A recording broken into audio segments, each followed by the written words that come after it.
Midas lève 50 millions de dollars pour créer une couche de liquidité instantanée pour un rendement symbolique. Le cycle de série A de la start-up de tokenisation Midas a été dirigé par RRE et Créandom pour mettre à l'échelle une couche de liquidité instantanée pour les produits à rendement en chaîne. BitGo étend les services de Canton avec le trading et le règlement en chaîne. BitGo élargit son offre Canton au-delà de la conservation, reflétant les efforts visant à créer une infrastructure de bout en bout à mesure que les actifs tokenisés se rapprochent des cas d'utilisation du monde réel. Nium lance une plateforme d'émission de cartes stablecoin pour Visa et Mastercard. La plateforme vise à aider les entreprises à émettre des cartes financées par des pièces stables et à utiliser les soldes numériques en dollars au point de vente en utilisant les réseaux de cartes existants. La stratégie appuie sur le bouton pause sur les achats de Bitcoin et les ventes d'actions. Pour la première fois en 13 semaines, la plus grande société publique de trésorerie Bitcoin a ignoré un achat hebdomadaire de la crypto-monnaie sans aucun mot de Michael Saylor. Chainlink et Anchorage Digital soutiennent le lancement du pack crypto aligné. À l'approche des élections de mi-mandat de novembre, les partisans du parti s'alignent derrière un nouveau comité d'action politique hybride qui permet de contribuer directement aux candidats. Mitsubishi adopte la blockchain JP Morgan pour les paiements d'entreprise. Le réseau Kinexi de JP Morgan gagne du terrain parmi les entreprises alors que les rails de paiement basés sur la blockchain atteignent 10 milliards de dollars en volume de transactions quotidiennes. Square déploie les paiements Bitcoin au point de vente pour les commerçants américains éligibles. Au cours du mois à venir, un responsable de Blocked a déclaré que les paiements Bitcoin au point de vente seraient automatiquement activés et réglés par défaut en dollars américains. La NFL demande au marché de prédiction d'agir sur les paris, faciles à manipuler. Le président de la CFTC, Michael Sully, a indiqué que l'agence s'en remettrait à la Ligue de football en appelant à des modifications des contrats d'événements qui pourraient être manipulés par une seule personne. Peter Brandt et les traders de Polymarket ne voient pas de nouveaux sommets en Bitcoin cette année. Les experts de Polymarket donnent seulement 15% de chances que Bitcoin récupère 120 000 dollars en 2026, tandis que le trader chevronné Peter Brandt a déclaré qu'il ne s'attend pas à un nouveau sommet avant le deuxième trimestre 2027. Les sénateurs américains lancent le Mined in America Act pour stimuler l'exploitation minière du BTC et codifier la réserve. Alors que les États-Unis hébergent 38% du hashrate de Bitcoin, 97% des machines de minage sont fabriquées par deux sociétés chinoises, selon un défenseur de la politique Bitcoin. Le pirate informatique présumé d'Uranium Finance, d'une valeur de 54 millions de dollars, risque 30 ans de prison. Les procureurs affirment que les fonds volés ont été utilisés pour acheter des objets de collection, notamment des cartes Pokémon, des pièces de monnaie romaine antique et un morceau de tissu provenant de l'avion des frères Wright.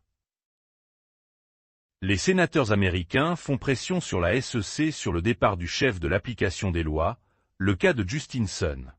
Un rapport de Reuters publié plus tôt ce mois-ci affirmait que l'ancien chef de l'application de la loi de la SEC s'était heurté aux dirigeants de l'agence sur des affaires impliquant des personnes se trouvant dans l'orbite de Trump avant de démissionner. Le ministère américain du Travail prend des mesures pour inclure la cryptographie dans les 401 cas. Le changement de règle proposé vise à permettre aux Américains d'investir dans des produits comme la cryptographie qui reflètent mieux le paysage actuel de l'investissement, a déclaré la secrétaire au travail Laurie Chavez de Rémé. Bitmain récupère 147 millions de dollars d'ETH au cours de sa plus grande semaine d'achat cette année. Bitmain a acheté plus de 71 000 Ethers au cours de la semaine dernière, s'ajoutant aux 238 244 Ethers acquis au cours des 4 semaines précédentes. Dubaï établit des règles formelles pour les dérivés crypto négociés en bourse. La VARA de Dubaï a établi des règles formelles pour les dérivés cryptographiques négociés en bourse, autorisant l'accès aux détails sous contrôle d'adéquation, contrôle des marges et limite d'effet de levier. Les ordinateurs quantiques ont besoin de moins de qubits pour déchiffrer la cryptographie que prévu. Google. Google a mis à jour ses estimations des ressources informatiques quantiques nécessaires pour briser la cryptographie à courbe elliptique. L'échange de crypto-KuCoin accepte un règlement de 500 000 $, mettant fin à l'affaire CFTC. La société mère de KuCoin paiera 500 000 $ pour résoudre les frais liés à la CFTC, ce qui représente une fraction des 300 millions de dollars qu'elle avait précédemment accepté de payer au DOJ pour des frais similaires. Les démocrates pressent la CFTC, organisme de surveillance de l'éthique, de prédire les délits d'initiés sur le marché. Les marchés de prédiction font l'objet d'une surveillance croissante concernant les allégations de délits d'initiés, ce qui a incité Kalshi et Polymarket à prévoir des garde-fous pour limiter les incidents potentiels. Nakamoto vend 20 millions de dollars de Bitcoin et réduit sa participation dans Metaplanet. Nakamoto de David Bellet prévoit de mettre fin à ses activités de soins de santé alors qu'il se concentre sur l'intégration de BTC Inc. et d'Utxo Management. Le cofondateur de F2Pool déclare qu'un condo thaïlandais acheté pour 2900 bitcoins a été vendu pour 7. La décision du cofondateur de F2Pool, Wang Shen, de vendre un condo thaïlandais une fois acheté pour 2900 BTC pour seulement 7 BTC illustre le coût d'opportunité de dépenser Bitcoin tôt. Le teneur de marché de la cryptographie Kerok atteint une valorisation de 1,1 milliard de dollars lors d'un cycle dirigé par SC Venture. La branche capital risque de Standard Chartered a mené le cycle alors que Kerok cherche à élargir ses produits, à poursuivre ses acquisitions et à étendre sa présence mondiale. La Russie décide de restreindre le trading de crypto aux intermédiaires réglementés. La Russie a approuvé un projet de loi cryptographique qui encouragerait les échanges via des intermédiaires agréés et plafonnerait les achats au détail à 3700 $ par an. Dynamic ajoute une infrastructure de portefeuille intégrée aux applications TON pour Telegram. L'intégration permet aux développeurs de déployer automatiquement les portefeuilles TON dans Telegram Mini apps, éliminant ainsi le besoin de créer et de gérer une infrastructure de portefeuille. CoinDCX prévoit une campagne anti-fraude après que les fondateurs aient été innocentés dans une affaire d'usurpation d'identité. Après qu'un tribunal indien n'a trouvé aucune plainte contre les fondateurs de CoinDCX, la bourse soutenue par Coinbase a annoncé qu'elle déploierait un réseau anti-fraude pour lutter contre l'usurpation d'identité et la cyberfraude.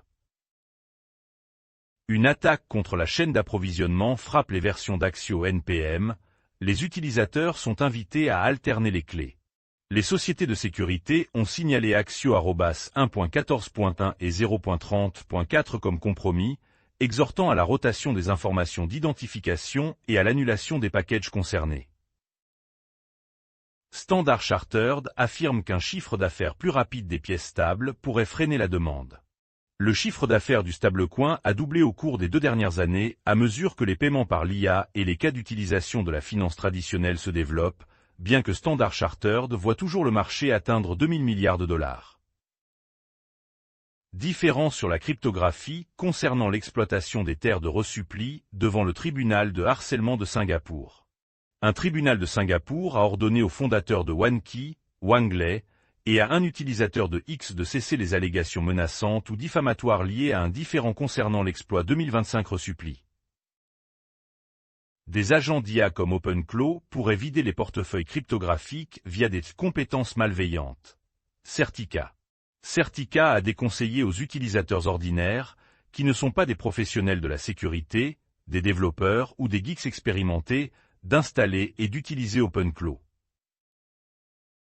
Base rejoint Ethereum, Tron et d'autres pour parier gros sur l'avenir des agents IA. La base Ethereum Layer 2 de Coinbase a annoncé qu'elle mettrait à niveau sa chaîne pour permettre aux agents d'IA de l'utiliser de la même manière que les développeurs ou les commerçants le feraient. OpenFX lève 94 millions de dollars pour accélérer les paiements transfrontaliers avec des pièces stables. OpenFX a levé 94 millions de dollars lors d'un cycle de série, pour étendre son réseau de change basé sur des pièces stables, alors que les entreprises explorent une infrastructure de paiement transfrontalière plus rapide.